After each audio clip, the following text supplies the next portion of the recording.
Donc, première vidéo concernant la première séquence de notre propos ce soir, relatif au nouveau mécanisme de contrôle citoyen. Et puis il y a une idée après qui me paraît très importante, c'est le droit de révoquer les élus. N'importe quel élu, n'importe quand, on doit pouvoir le révoquer. Pour ça, eh ben, ça s'appelle le référendum révocatoire. Vous avez une proportion de citoyens qui dit « Ah ben non, machin, c'est pas possible », ou « machine, impossible, faut voir ce qu'il a fait ». Bon. Alors on n'est pas d'accord, il nous a menti, trahi, roulé dans la farine, je désigne personne là, mais on peut le trouver tout seul. Alors, référendum révocatoire. On ramasse un nombre X de signatures, je sais pas, par exemple 1 million, 2 millions pour renverser le président de la République, 50 000 pour un conseiller général, bon, vous voyez. Et quand vous avez les signatures et le numéro de la carte d'électeur de la personne concernée, bon, bah, s'il y a le nom, toc, on fait un référendum. Doit-il s'en aller, doit-il rester? Voilà. On me dit, les gens vont voter tous les 8 jours. Mais non, les gens ne sont pas si bêtes que ça. Puis d'abord, ça ne se trouve pas sous le pas d'un cheval, hein, 1 million ou 2 de signatures. Donc vous voyez bien, il faut arrêter d'aller chercher des cas extrêmes pour empêcher les choses d'avancer. Donc ça laisse au peuple toute sa liberté continuelle de contrôler ses élus, et en même temps ça donne de la stabilité aux institutions, parce que personne ne peut me faire croire qu'on va diriger un grand pays comme la France avec le régime de l'Assemblée générale permanente. Ça, c'est pas possible.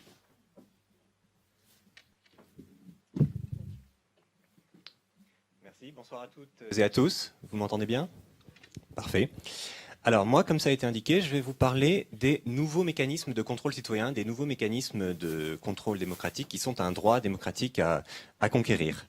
Alors d'abord, pourquoi conquérir un nouveau droit démocratique? Je pense qu'on peut tous s'accorder sur le diagnostic de la crise démocratique que notre pays vit aujourd'hui. Aujourd'hui, on peut faire un constat, c'est qu'il y a certains scrutins sur lesquels il n'y a plus qu'un Français sur 2 qui vote. Prenons les niveaux d'abstention. Aux élections européennes, vous avez plus de 50% d'abstention. À d'autres élections, les départementales, les régionales, on est presque sur les mêmes taux.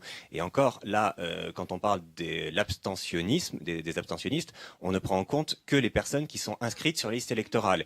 Il faut, pour voir combien de Français ne sont pas représentés aujourd'hui par la chose publique, il faudrait aussi prendre en compte, ce qui est plus difficile à évaluer, toutes les personnes qui sont non inscrites sur les listes électorales. Donc ce qu'on peut faire comme constat, c'est qu'aujourd'hui, notre système politique, il a expulsé une part très importante, parfois presque une part majoritaire du peuple de la vie civique. Et en l'occurrence, cette part du peuple expulsé de la vie civique, elle est quand même très marquée socialement. Il s'agit essentiellement de la part la plus précaire, la plus défavorisée de la population. Alors quelle analyse peut-on faire de ce phénomène? Pourquoi y a-t-il une telle absence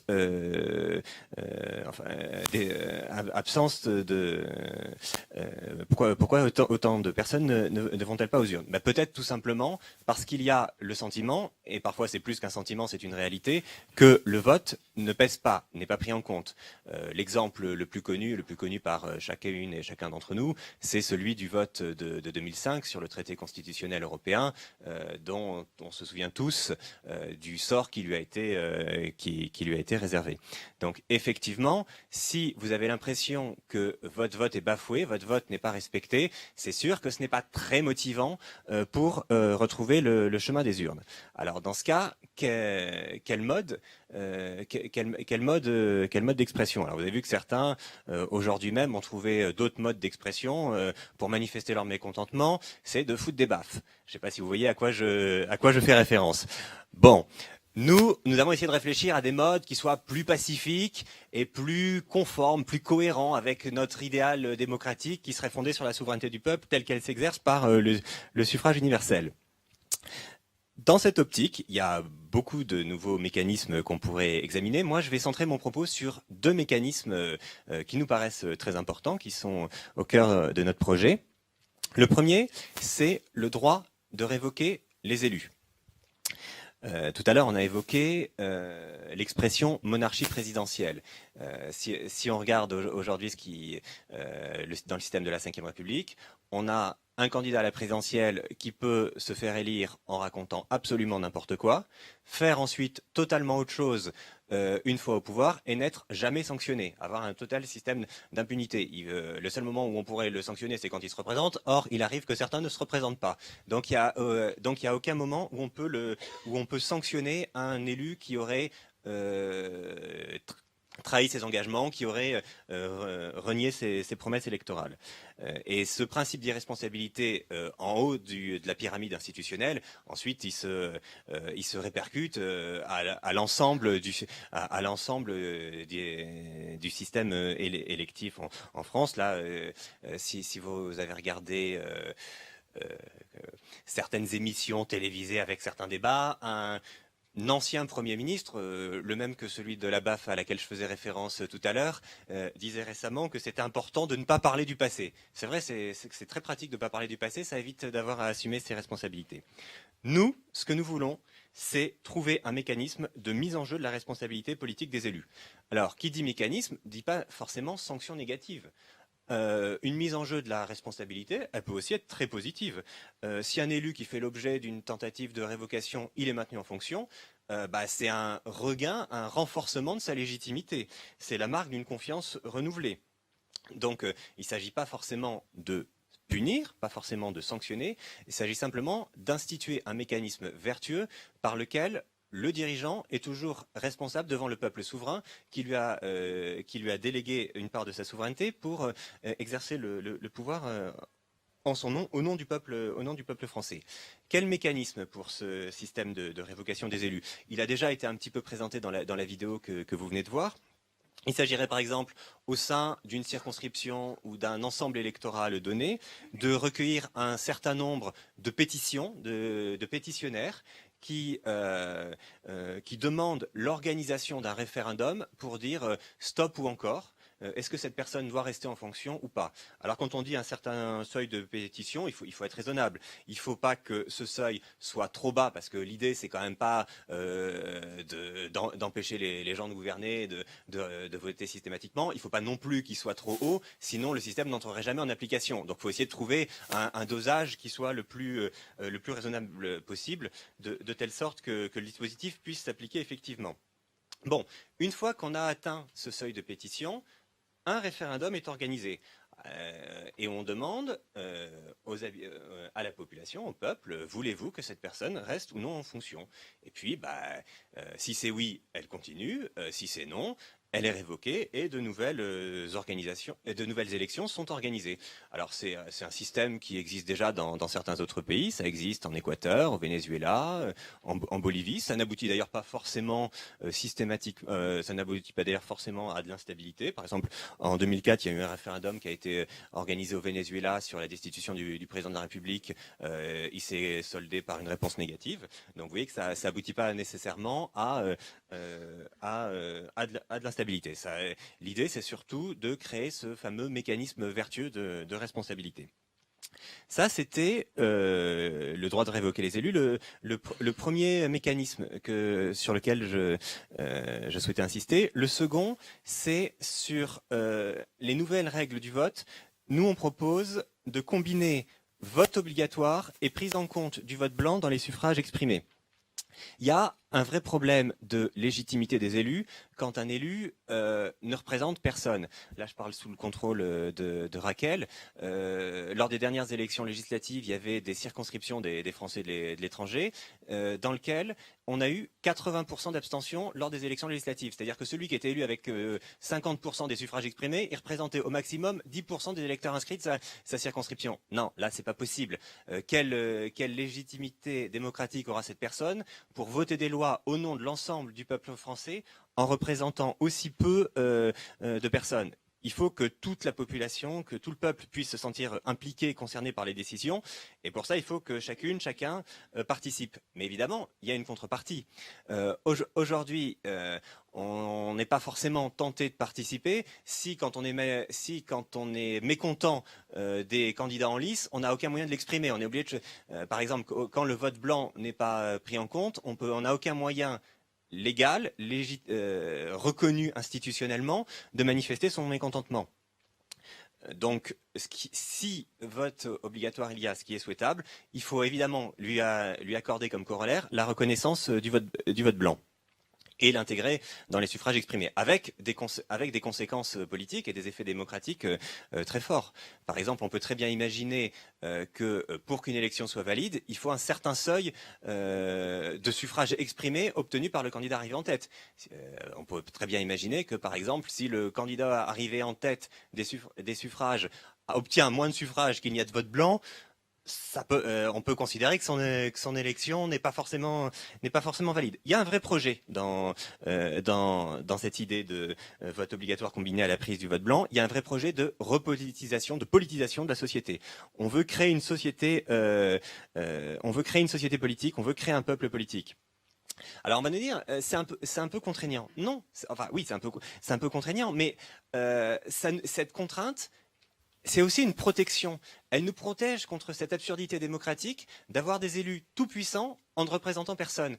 À partir du moment où tout le monde va voter, tout le monde se prononce, et où il existe la possibilité que personne ne l'emporte si aucun des candidats ne satisfait, ça oblige les candidats, les partis politiques à avoir une offre qui soit susceptible de rencontrer l'adhésion populaire, l'adhésion civique. Donc oui, il y a une petite part de contrainte, mais il y a aussi une grande part de protection de la population pour éviter d'être dirigé par des gens qui ne représentent personne. C'est quand même ça un enjeu démocratique très important. Parce que, et ce sera ma conclusion, si aujourd'hui plus personne ne participe, si plus personne ne sont concernés, si plus personne n'a l'impression que son vote est respecté, on n'est plus en République à proprement parler, c'est-à-dire qu'on n'est plus dans un régime qui serait fondé sur la souveraineté du peuple. Nous, les nouveaux mécanismes de contrôle démocratique que nous prenons, ils s'inscrivent justement dans une démarche globale de reconquête par le peuple français de sa souveraineté politique. Là, on en a donné quelques exemples. On va voir comment ils s'inscrivent dans une cohérence d'ensemble dans quelques instants. On va prendre quelques questions sur ce sujet je vous donne le timing, jusqu'à 30. Donc on a une dizaine de minutes d'échange. Et je voulais aussi signaler la chose suivante. Nous avons 2000 personnes, plus de 2000 personnes qui nous suivent actuellement sur YouTube. Bonjour, bonsoir. Alors, on y va. Camille pose la question suivante. Si l'âge du droit de vote est abaissé à 16 ans, pourquoi ne pas inscrire chaque personne automatiquement sur les listes électorales au moment du recensement? C'est déjà le cas. Oui, d'ailleurs, c'est déjà plus ou moins le cas. Normalement, à l'âge de 18 ans, on est automatiquement inscrit sur les listes électorales. En cas d'abaissement du droit de vote à 16 ans, la même règle s'appliquerait dès l'âge de 16 ans. En effet, oui. Sur le même point, donc c'est le chapitre 3e paragraphe, 16 ans. Je pense qu'il doit coïncider le droit de vote avec la majorité légale. Donc ma question c'est pourquoi pourquoi le proposer à 16 ans? Et ma deuxième question, puisque j'en mentionne deux, et c'est le chapitre 7 sur la laïcité. Bon, c'est moins important, si je peux dire. Je l'ai pas sous les yeux là, mais c'est interdire l'accès aux ministres et aux préfets aux cérémonies religieuses. Vous imaginez? Bon, certes oui, mais disons en fonction, mais pas s'ils sont à titre personnel. C'est évident. Bon, évident. Mais droit de vote. On va en prendre une série, d'accord? Donc, madame, pardon. Oui, d'accord, je réponds à ça. Oui, bonsoir.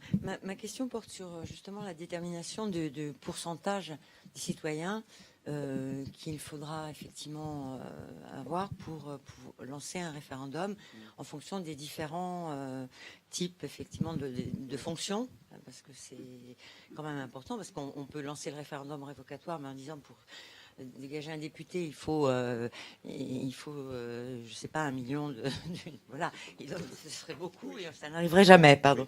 Et mon autre question, elle est aussi, c'est une question de pourcentage.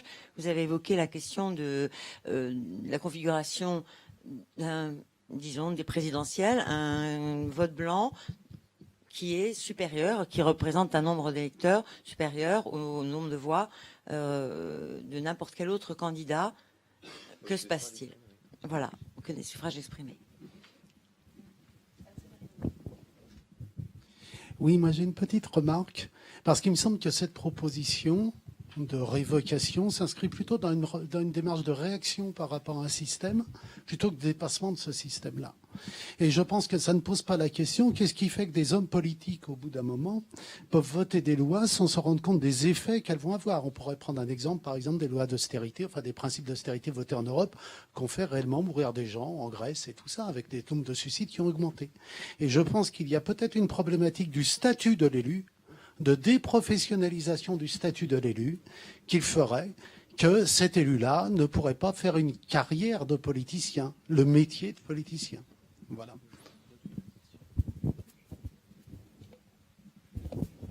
Merci.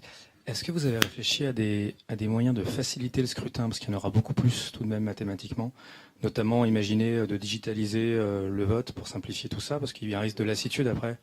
Est-ce que les gens votent trop régulièrement et puis ça prend du temps et ça coûte de l'argent organiser des votes?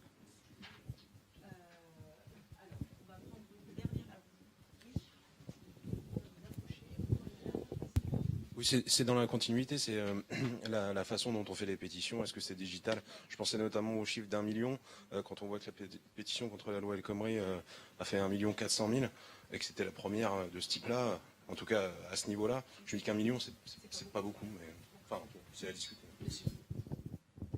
Bien. On va répondre à cette série de questions. Oui.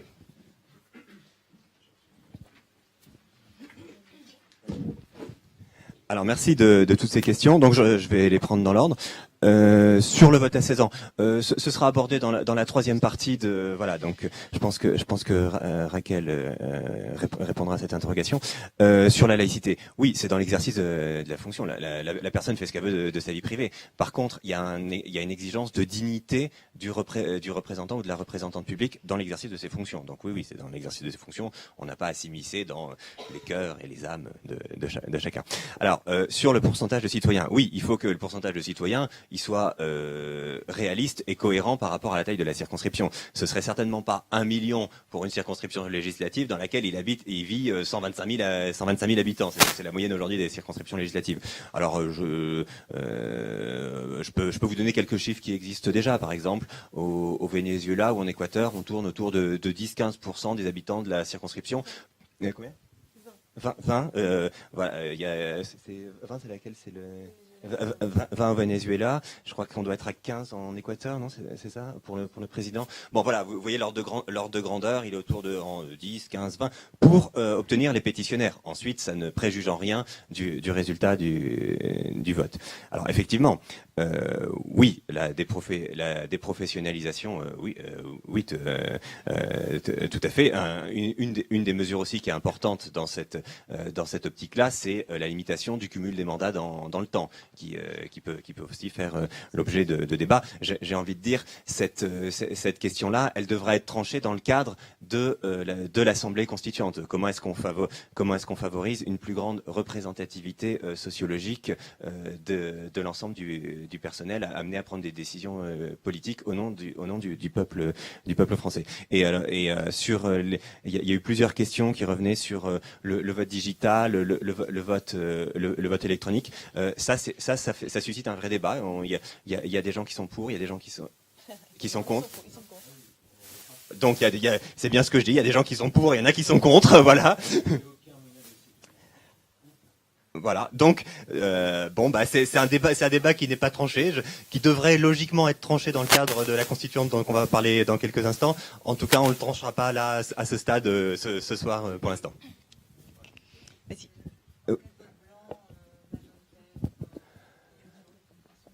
Oui, oui, effectivement. L'autre question, c'était que se passerait-il, par exemple, dans une élection présidentielle dans laquelle il y aurait plus de votes blancs que de suffrages recueillis par le candidat arrivé en tête. La décision n'est pas encore tranchée. Oui. A priori, moi, je considérerais qu'il y aurait une légitimité à ce que l'élection soit réorganisée. Oui, je peux amener un complément de réponse par rapport à ça. Si on s'imagine qu'on est désormais dans un système de vote à la proportionnelle, bon, j'exclus l'hypothèse du président de la République parce que peut-être il n'y en aura même plus de président de la République dans la 6e République. Mais parlons donc du principe d'élection proportionnelle à l'Assemblée. Il y a des mécanismes, par exemple, si vous avez 100 postes à pourvoir dans une assemblée. Si ça, vous m'entendez, si par exemple vous n'atteignez pas un certain seuil de représentativité qui est à atteindre, on ne pourvoit pas les 100 sièges et on recommence une élection pour le reliquat sans donner l'autorisation évidemment aux mêmes de se représenter la deuxième fois.